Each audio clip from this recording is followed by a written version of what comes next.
지난달 27일 전남 여수에서 쓰레기로 가득 찬 집에 생후 2개월 만에 숨진 갓난아기가 발견돼 충격을 줬습니다. 더구나 이 사건의 중심에는 아이 엄마가 있었습니다. 경찰 조사 결과 이 엄마는 집에서 홀로 남녀 쌍둥이를 낳았는데 이 중 남자아이가 2개월 만에 숨지자 냉장고에 넣은 것으로 드러났습니다. 사랑을 받고 자라나야 할 갓난아기가 차가운 시신으로 발견된 사건, 이번이 처음은 아닙니다. 지난 2006년이죠. 국내외를 떠들썩하게 한 이른바 설해마을 영아 유기 사건이 있었습니다. 당시 서울 서초구 설해마을에 살던 프랑스 부부의 집 냉장고 안에서 남자아이 시신 2구가 발견된 겁니다.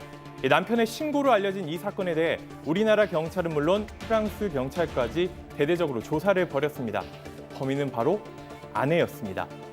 2002년과 2003년 두 차례 임신을 했지만 아이가 태어날 때마다 연이어 살해해 냉동고에 보관했던 겁니다. 두 아이를 살해해 3년 넘게 숨겼던 아내. 어떻게 범행을 감쪽같이 숨겼던 걸까요? 그리고 어떻게 세상에 진실이 드러날 수 있었을까요? 유튜브 아이디 룸룸님이 이도성 기자 다이어트 하지 않아도 될 것 같다고 보기 좋다고 그러시네요. 감사합니다. 네.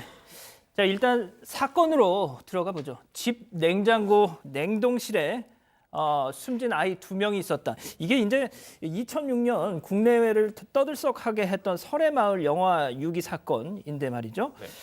하하. 자, 이게 어떻습니까? 발견을 그때 남편이 했던 거죠. 네네. 발견해서 신고한 사람은 이 프랑스 부부의 남편이었는데요. 이게 2006년 7월이었습니다. 7월 23일인데 서울 서초구 설해마을에 살던 이런 장루이 크루조라는 이 남성인데요. 이 가족들과 함께 휴가를 보내기 위해서 프랑스로 갔습니다. 그러다가 이제 본인의 일이 있어서 먼저 집에 왔는데 냉동고 문을 열었더니 수상한 비닐봉지가 있어서 꺼내서 확인을 했더니 두 영아, 갓난아기의 시신이었던 겁니다. 그래서 이제 경찰에 신고를 했고 또 수사가 이루어졌는데 처음에는 이게 어떻게 된 걸까 이렇게 조사가 이루어졌습니다. 그런데 이 영아들을 부검해 보니까 만약에 이게 태어나기 전에 사망한 채로 발견이 된 상태라면 이 영아 시신 이 폐 안에 공기가 없었을 겁니다. 그런데 이 영아 시신 안에 폐 안에서는 공기, 이게 숨을 쉬는 흔적이 발견된 건데요. 그렇기 때문에 단순히 이제 유기가 아닌 사망한 영아를 유기한 것이 아닌 영아를 살해한 사건으로 전환되게 됐습니다. 자, 공 기자, 이게 사건이 처음에 일어났을 때 누가 그랬는지 전혀 진짜 갈피를 못 잡았었다고요? 그렇죠. 이제 남편 크루조가 신고를 했을 때만 해도 그 사망한 영아가 대체 누구의 이제 아이인지 신원조차 알 수가 없는 상황이었으니까요. 처음엔 정말 많은 의혹이 터져 나왔습니다. 예. 이제 집 주변에서 여중생으로 보이는 소녀를 목격한 적이 있었다. 혹은 몰래 그 집에 들어갔다가 나오는 백인 소녀를 봤다 등의 추측이 정말 많이 무성했었습니다. 자, 저도 이제 이 사건이 벌어졌을 때 저도 막 이제 기자 생활을 한 지 얼마 안 돼가지고 경찰 기자를 할 때여서 생각들이 많이 나는데, 자, 이 기자. 네. 근데 그때 정말 우리나라 이 국가수가 DNA 분석으로 발견한 남성이 아들 친아버지 이런 사실을 발표하면서 네. 그러니까 영아들의 친아버지다. 네. 하면서 발칵 뒤집어졌었잖아요, 그때. 네, 이게 DNA 분석 결과를 토대로 한 건데요. 이때 우리 과학수사가 빛을 발했습니다. 이 사건 발생 5일 만에 이 국가수가 DNA 조사 결과를 발표했는데요. 집에서 가져온 이 크루조 씨의 부인 베로니크 씨의 칫솔과 귀이개 등에서 나온 DNA가 영아들의 DNA와 일치한다고 이렇게 발표를 한 겁니다. 또 2003년에 이 베로니크 씨가 수술을 받은 적이 있는데 이 조직 세포 표본을 확보해서 이것도 좀 비교를 해봤더니 이 숨진 영아들의 DNA와 일치한다, 가족이다 이런 결과가 나왔던 거고요. 또 이 부부들의 이제 자녀들이 또 있었습니다. 이 자녀들이 평소에 쓰던 물건에서 이제 DNA를 채취해서 또 이것도 역시 확인을 했더니 이 형제들과 이 두 부부의 자녀들과 이 숨진 이 영아들이 형제 관계가 맞다. 이런 게 DNA 분석 결과 드러났던 겁니다. 자, 이 기억도 납니다. 당시 프랑스 언론에서 우리 국가수 발표에 대해서 한국 수사기관의 발표를 어떻게 믿냐 우리가 이런 식의 반응들이 많이 나왔었잖아요. 맞아요. 자, 언론뿐만 아니라 당사자들도 그런 반응을 보였습니다. 그렇죠. 부부는 이제 신고 그리고 약 한 달 후인 8월 22일 정도에 프랑스 현지에서 기자회견을 열었어요. 근데 이 기자회견에서 한국 수사당국의 DNA 분석을 믿을 수 없다. 나는 한국에 가지 않겠다. 한국의 수사에 협조하지 않겠다라고 말을 했었고 이 부부의 변호사도 한국의 수사 결과 발표에 물음표가 든다라는 식으로 한국의 과학 수사에 대해서 신뢰를 전혀 보이지 않고 있었고 말씀해 주셨듯이 당시에 프랑스 언론도 한국의 검시 결과를 전혀 믿을 수 없다는 식으로 계속 보도를 하고 있었습니다. 승 의원님, 정말 제가 그때 무슨 생각이 들었냐면, 야, 진짜 프랑스가 아직도 우리나라를 무슨 동남아시아에 있는 무슨 그런 나라쯤으로 생각하는 건가? 막 진짜 되게 자존심 상하더라고요. 되게 기분 나빴던 기억이 나고 하지만 결론적으로는 프랑스가 머쓱해지는 결과가 발생했습니다. 이제 이러한 어떤 그 당시 아마 경찰 쪽에서 프랑스를 다 번역을 하고 그러니까 수사 자료를 우리나라 말로 된 걸 프랑스어로 번역하고 거기 DNA 샘플을 줬어요. 프랑스에 주니까 그럼 프랑스가 이제 기세등등하게 그걸 이제 DNA 검사를 했는 거예요. 야 틀릴 거야 이렇게 생각했는데 정확하게 그 DNA가 맞는 거예요. 그러니까 이제 프랑스 안에서도 발칵 뒤집어졌죠. 그래서 크루즈 부부가 친구 집에 있었는데 그 긴급 체포를 해서 그 부부를 잡아옵니다. 그런데 여기서 또 한번 반전이 일어나죠. 부부가 범행을 범한 것이 아니라 그 부인이 단독으로 아이를 죽였다라고 이야기를 하게 됩니다. 자, 부인이 했는데 남편은 몰랐다. 이거 믿을 수 있는 걸까요?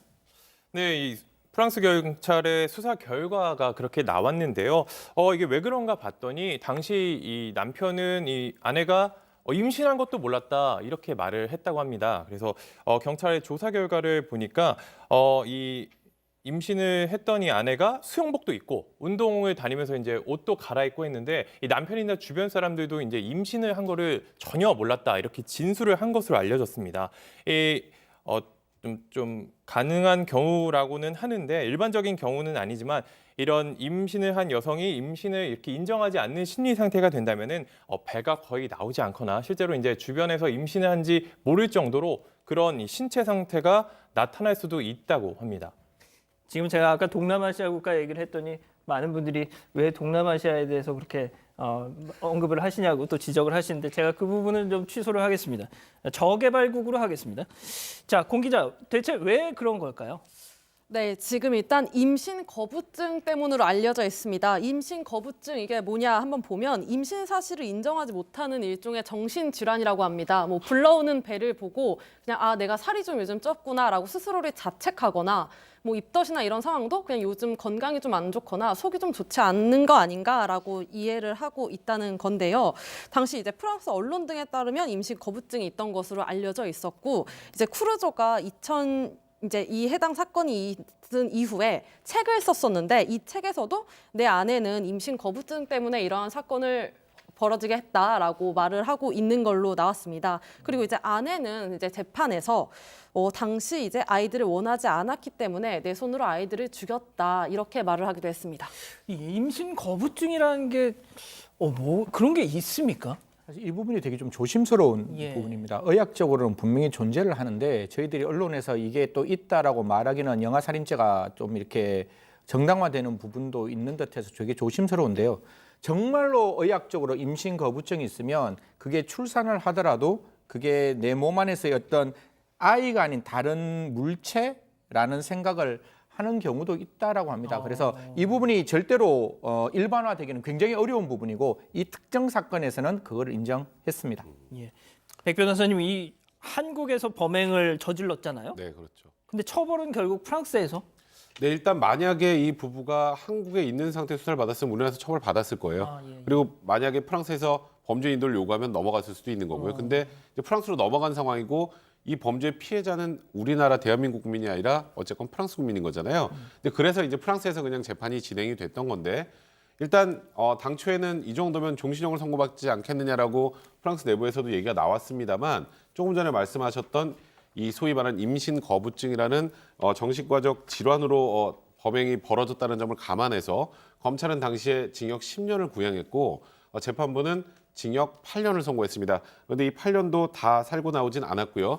실제로 복역은 4년을 했고 그 이후에 이제 가석방의 조건을 붙였는데 그 이후 이 사건 관련해서 언론과 접촉하지 않는다라는 조건을 붙여서 4년 만에 가석방했습니다. 그러니까 임신 거부증이라는 게 약간 뭐 정신병의 일종이다 이렇게 봤다면 그러니까 프랑스에서도 심신미약을 인정을 좀 한 건가요? 감안을 한 건가요? 거의 전 세계적으로 심신미약이 인정될 경우에는 감형을 할 수밖에 없습니다. 이건 형법에 있는 책임주의 원칙 관련해서 완전하게 멀쩡한 상황에서 범행을 저지른 것과 정신적으로 문제가 있는 상태 저지른 것을 동일하게 평가하기는 어려운데, 이제 물론 우리나라에서 이 심신미약을 수라고 자꾸 연관해가지고 예, 예. 이걸 악용하는 사례들이 있기 그렇죠. 때문에 최근에 이제 우리나라는 심신미약을 필요적으로 형을 낮춰야 되는 거에서 임의적으로 판사 재량으로 낮출 수 있는지 여부를 결정한 건데요. 프랑스 법원에서도 아까 말씀하셨던 것처럼 이 임신 거부증이라는 게 정신질환의 일환으로 인정이 되고 이게 범행을 저지르는데 굉장히 중요한 요소로 작용했기 때문에 그렇다면 이 심신미약 요건이 반영될 수밖에 없었던 거고요. 그래서 최초에 뭐 종신형 선고가 유력하다는 얘기가 나왔습니다만 징역 8년으로 좀 낮은 선고를 하게 됐던 겁니다. 예. 이 기자, 뭐 이 사람들 지금 요즘 어떻게 살고 있나요? 이게 언론과 접촉하지 않는 조건으로 가석방을 했기 때문에 추가적인 언론 보도나 이런 거는 찾아보기 어렵습니다. 다만 평범한 생활을 하고 있는 것으로 알려졌는데 남편이 앞서 공 기자가 얘기한 것처럼 이와 관련된 자신들의 이야기를 책으로도 출간했고 이 프랑스에서는 다큐멘터리도 제작된 것으로 알려졌습니다. 예, 알겠습니다. 일단 지금까지 준비했던 소식 이렇게 좀 정리를 하고요. 다음